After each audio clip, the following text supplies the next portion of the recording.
Hi friends, welcome to Kavya 95 YouTube channel. ಇವತ್ತಿನ recipe ಬಂದು ಬದನೆಕಾಯಿ ಗೊಜ್ಜು. ಇದಕ್ಕೆ ಬೇಕಾಗಿರೋ ಐಟಮ್ಸು 2 ಮೀಡಿಯಮ್ ಸೈಜ್ ಈರುಳ್ಳಿ, 2 ಮೀಡಿಯಮ್ ಸೈಜ್ ಟೊಮೆಟೊ, 1 ಬೆಳ್ಳುಳ್ಳಿ, ಒಂದು 5-6 ಮೆಣಸಿನ್ಕಾಯಿ, ಹಸಿಮೆಣಸಿನ್ಕಾಯಿ, ಹುಣಸೆಹಣ್ಣು ರಸ, ಬದನೆಕಾಯಿ 2, ಆಮೇಲೆ ಒಗ್ಗರಣೆಗೆ ಸಾಸಿವೆ, ಜೀರಿಗೆ, ಒಣಮೆಣಸಿನ್ಕಾಯಿ, ಕರಿಬೇವು. ಮೊದಲು 2 ಸ್ಪೂನ್ ಎಣ್ಣೆ ಹಾಕ್ಕೊಬೇಕು. ಬದನೆಕಾಯಿ ಹಾಕ್ಕೊಬೇಕು. 2 ಮೀಡಿಯಮ್ ಸೈಜ್ ಕಟ್ ಮಾಡಿರೋ ಬದನೆಕಾಯಿ,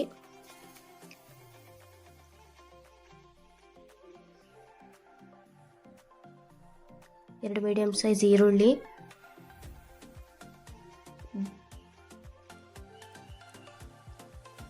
ಬೆಳ್ಳುಳ್ಳಿ 1 ಗಡ್ಡೆ, ಹಸಿಮೆಣಸಿನ್ಕಾಯಿ ಒಂದು 5-6 ಹಸಿಮೆಣಸಿನ್ಕಾಯಿ, ಟೊಮೆಟೊ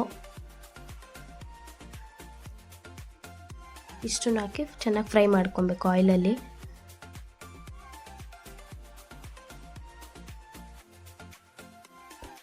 ಸ್ವಲ್ಪ ಸಾಲ್ಟು, ಟೊಮೆಟೊ ಎಲ್ಲ ಚೆನ್ನಾಗಿ ಬೇಯುತ್ತೆ ಆವಾಗ ಸ್ವಲ್ಪ ಸಾಲ್ಟ್ ಹಾಕಿ ಚೆನ್ನಾಗಿ ಮಿಕ್ಸ್ ಮಾಡ್ಕೊಬೇಕು.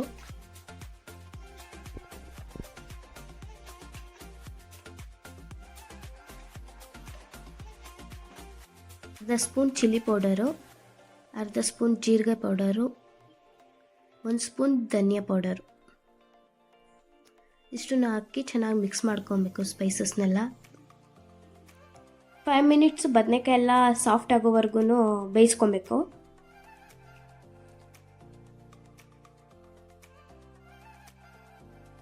ಇವಾಗ ಎಲ್ಲ ಸಾಫ್ಟಾಗಿ ಬೆಂದಿದೆ. ಸ್ಮ್ಯಾಶರ್ ತೊಗೊಂಡು ಚೆನ್ನಾಗೆಲ್ಲ ಸ್ಮ್ಯಾಶ್ ಮಾಡ್ಕೊಬೇಕು. ಚೆನ್ನಾಗಿ ಬದನೆಕಾಯಿ, ಹಸಿಮೆಣಸಿನ್ಕಾಯಿ ಅದೆಲ್ಲ ಚೆನ್ನಾಗಿ ಸ್ಮ್ಯಾಶ್ ಆಗಬೇಕು. ಅಲ್ಲಿ ಗಂಟ ಚೆನ್ನಾಗಿ ಸ್ಮ್ಯಾಶ್ ಮಾಡ್ಕೊಬೇಕು. ಚೆನ್ನಾಗಿ ಸ್ಮ್ಯಾಶ್ ಮಾಡಾಗಿದೆ. ಇವಾಗ ಒಂದು ಸ್ವಲ್ಪ 2 ಟೇಬಲ್ ಸ್ಪೂನಷ್ಟು ಹುಣಸೆಹಣ್ಣು ರಸ ಹಾಕ್ಕೊಬೇಕು. ಹಾಕ್ಕೊಂಡು ಚೆನ್ನಾಗಿ ಮಿಕ್ಸ್ ಮಾಡಿ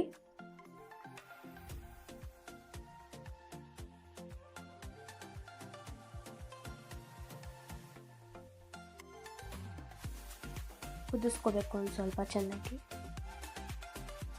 ಒಗ್ಗರಣೆ ಹಾಕ್ಕೊಬೇಕು. ಸಾಸಿವೆ, ಜೀರಿಗೆ, ಒಣಮೆಣಸಿನ್ಕಾಯಿ, ಕರಿಬೇವು ಎಲ್ಲ ಒಗ್ಗರಣೆ ಹಾಕ್ಕೊಂಡು ಇದಕ್ಕೆ ಮಿಕ್ಸ್ ಮಾಡ್ಕೋಬೇಕು. ಈ ಬದನೆಕಾಯಿ ಗೊಜ್ಜು ತುಂಬ ಚೆನ್ನಾಗಿರುತ್ತೆ. ಟೇಸ್ಟು ಮುದ್ದೆಗೆ, ಅನ್ನಕ್ಕೆ ಎಲ್ಲದಕ್ಕೂ ಚೆನ್ನಾಗಿರುತ್ತೆ. ನೆಕ್ಸ್ಟು ಇದಕ್ಕೆ ಸ್ವಲ್ಪ ಕೊತ್ತಂಬರಿನ ಚಿಕ್ಕದಾಗಿ ಕಟ್ ಮಾಡಿಬಿಟ್ಟು ಒಂದು ಸ್ವಲ್ಪ ಕುದಿಯುವಾಗ ಸ್ವಲ್ಪ ಕೊತ್ತಂಬರಿನ ಕಟ್ ಮಾಡಿ ಮೇಲೆ ಉದುರಿಸ್ಕೊಂಡ್ರೆ ಬಿಸಿ ಬಿಸಿಯಾದ ಬದನೆಕಾಯಿ ಗೊಜ್ಜು ರೆಡಿ. ಈ ವಿಡಿಯೋ ನಿಮ್ಗೆ ಇಷ್ಟ ಆಗಿದ್ರೆ ಲೈಕ್ ಮಾಡಿ, ಶೇರ್ ಮಾಡಿ, ಸಬ್ಸ್ಕ್ರೈಬ್ ಮಾಡಿ. Thank you.